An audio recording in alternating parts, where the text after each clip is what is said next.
question, c'est un tout nouveau projet que vous présentez cette année à VIA. Alors c'est un projet en fait qui est en gestation depuis un certain temps, celui-ci en fait est vraiment né à la Chartreuse il y a quelques mois, et puis auparavant le dispositif lui-même en fait a 2 ans, et ça fait 2 ans qu'on travaille dessus.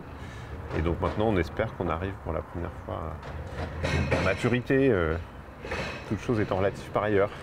Et d'où vient le titre de votre projet, qui est quand même très polymorphe en fait? Oui. Moi j'aime bien me dire que chacun peut se créer son propre sens, c'est ce que je préfère, mais le plus évident je dirais c'est que il y a évidemment le breaking news, donc l'actualité immédiate. Et puis il y a l'accent sur le mot breaking, c'est-à-dire ce qui casse, ce qui brise, ce qui affecte les hommes en fait. C'est ça qui m'intéresse, de suivre les effets, les conséquences de phénomènes actuels sur des individus. Et qu'est-ce que vous recherchez dans ce projet à travers cette constellation d'éléments divers et éparses? Est-ce que c'est une sorte de cartographie, un mapping, ou est-ce que c'est beaucoup plus une logique interne à une narration que vous avez préécrite? Il y a beaucoup de choses. Moi, je suis venu à ça parce que j'ai commencé à travailler sur des textes non linéaires. Avant, j'étais auteur, je dirais au sens le plus classique du terme, j'écrivais des textes pour l'imprimer. Et puis, j'ai découvert des textes électroniques qui se modifiaient pendant la représentation, c'est le cas de celui-ci. Donc, pour moi, ça, c'était le premier angle dans ce travail-là. Et puis après, il y a beaucoup d'autres éléments qui se sont ajoutés. Moi, ce qui me passionne dans ce projet, c'est d'être en rapport avec des gens qui vivent des choses partout dans le monde, en même temps que nous sommes, nous, en représentation, et de se mettre en rapport avec eux, de mettre en rapport la communauté de ceux qui sont réunis dans la salle, et puis la communauté de ceux qui sont quelque part dans le monde en train de vivre des choses qui nous sont très étrangères en général, et en même temps très proches, j'espère, justement. Et est-ce que ça a changé votre écriture au sens classique de l'écrivain, de travailler sur ces éléments numériques, digital? Totalement, c'est-à-dire que oui, ça n'a plus rien à voir. Ça n'a plus rien à voir. Je crois que maintenant, avec le recul, j'ai l'impression qu'avant, j'avais une écriture que maintenant, je trouve un petit peu académique, pour tout dire.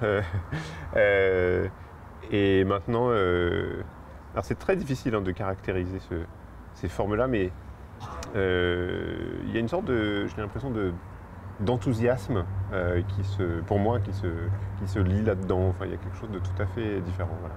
Quelque chose de beaucoup plus immédiat, en fait, de plus concret, quoi. Et vous pouvez nous raconter un peu comment s'est créée cette fabrication au sens vraiment technique du terme? Comment vous l'avez fabriquée, à partir de quelle collaboration? Alors, il y a une phase en amont d'abord de choix du sujet. On a travaillé sur, par exemple, les révoltes en Iran suite aux élections de juin 2009. On a travaillé sur le tremblement de terre en Haïti. Maintenant, on travaille sur les migrants clandestins qui traversent le désert entre le Mexique et l'Arizona. Donc c'est d'abord le choix du sujet et des recherches sur Internet pour trouver les gens qu'on va suivre essentiellement. Et là, il y a tout un tas de conditions qu'il faut réunir, de densité de matière, etc., d'intérêt tout simplement de ce qui est dit. Ensuite, on travaille sur le dispositif avec Stéphane Perrault qui est plasticien. Et à chaque fois, le dispositif change complètement. Donc Stéphane dessine une scénographie qui fait écho au texte. Donc par exemple sur l'Iran, il y avait toute une thématique, on a vu ça en déchiffrant les textes, de la verticalité. C'est-à-dire qu'on parlait beaucoup des hélicoptères qui tournaient dans le ciel, des satellites de Google qui étaient par-dessus, des gens qui chantaient le soir sur les toits, à la nuit tombée pour ne pas se faire voir. Et puis il y avait aussi beaucoup de vidéos qui étaient filmées par en dessus, avec des portables par-dessus les balcons pour ne pas se faire attraper par la police et la milice, etc. Et donc Stéphane a imaginé un grand écran horizontal, très long, sous lequel se couchait le public et qui se retrouvait donc en situation un peu d'écrasement comme ça. L'écran était à 1 mètre, donc c'était très proche.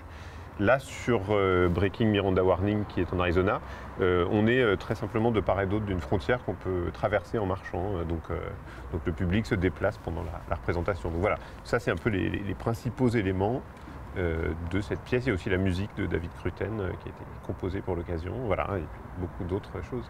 Et est-ce qu'il y a une suite dans le futur? Est-ce qu'il y a déjà une préfiguration de ce que sera le prochain Breaking? Ce qui est passionnant avec Breaking, c'est qu'on peut, je crois, ne jamais s'arrêter, puisqu'il y a toujours, là, à l'heure où on fait cette interview, évidemment, il y a les révoltes arabes et puis le Japon qui sont dans l'actualité immédiate. Donc il y a toujours ces sujets-là qui seront là, et de plus en plus probablement en termes de matière. Moi j'aimerais aussi beaucoup faire des sujets sur des thèmes plus quotidiens, comme la sexualité par exemple, à travers les réseaux sociaux. Donc on verra, mais il y a énormément de choses à faire avec Breaking, et puis il y a aussi d'autres projets qui sont en gestation, donc voilà. Mais je dirais que ce qui rassemble tous ces projets, c'est de partir d'une parole, disons, qui est celle du témoin. Et dans cette logique de témoignage, on sait depuis longtemps, et puis il y avait beaucoup de textes de Derrida là-dessus sur le témoignage.